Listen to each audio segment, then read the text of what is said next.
ആരേലും കാണൂടാ ഈ തോർത്തിട്ട് കരയടാ.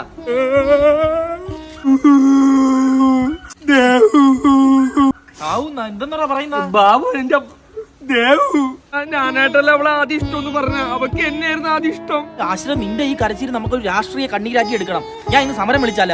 ഇനി നാട്ടുകാരെ ഫുള്ള് നീ അറിയിക്കി. എന്ത് ഫ്രീക്കായിരുന്ന ഞാൻ ഫസ്റ്റ് ഇയർ സെക്കൻഡ് ഇയർ ഒക്കെ. ഞാൻ അപ്പഴേ പറഞ്ഞു ജൂനിയർ പിള്ളേരെ നോക്കണ്ട, ജൂനിയർ പിള്ളേരെ നോക്കണ്ടെന്ന്. ഈ വാശി അവളെ കൂട്ടുകാരെയും വളയാളിയാ. വാട്ടെ ബോളിവുഡ് ഐഡിയ. എന്തുട്ട് തേങ്ങയാടാ നീ പറയുന്നേ? അല്ലല്ലോ അത് പറ്റില്ല. അത് കൂടെ നടന്ന സമയത്ത് ഞാൻ അവളുടെ കൂട്ടുകാരെ നോക്കി അവിടെയും പോയി അക്കൗണ്ട് എടുത്തല്ലേ. എല്ലാ കുട്ടികളും നീ കരയുന്ന ആരാടുത്ത് പാർട്ടി ഗ്രൂപ്പിലിട്ട്. എനിക്കിങ്ങനെ ഇവിടെ രാഷ്ട്രീയക്കാരന്മാരൊന്നും നമ്മുടെ ടീമിൽ പറ്റൂല. എന്റെ രാഷ്ട്രീയ ഭാവി എനിക്ക് നോക്കണ്ടേ? നിന്റെ രാഷ്ട്രീയ ഭാവി നീ നോക്കുന്നത് എന്റെ നിക്കറ് കയറിയിരിക്കുന്നതിന്റെ ഇടയിൽ തച്ചട്ടാണാടാ. ഞാനൊരു സത്യം പറയട്ടാ. പറയൂ. ഈ ഇലക്ഷന് ഇവന് ഞാൻ വോട്ടിട്ടില്ല, ഞാൻ മാറ്റിയ കുത്തിയാ. ഞാനും മാറ്റിയ കുത്തിയേ. ഫ്രണ്ട്സ്, അവളെ കണ്ണുണ്ടല്ലോ അത്തങ്ങിയ പോലെ ആയിരുന്നു. ചിരിയുണ്ടല്ലോ നമ്മളെ എതിർകക്ഷി പാർട്ടിക്കാർ നിന്നെ അടിച്ചെന്ന് പറഞ്ഞാണ് ഞാൻ പറഞ്ഞു കൊടുത്തേക്കുന്ന കേട്ടോ. നാളെ കോളേജിൽ സമരമാണ്.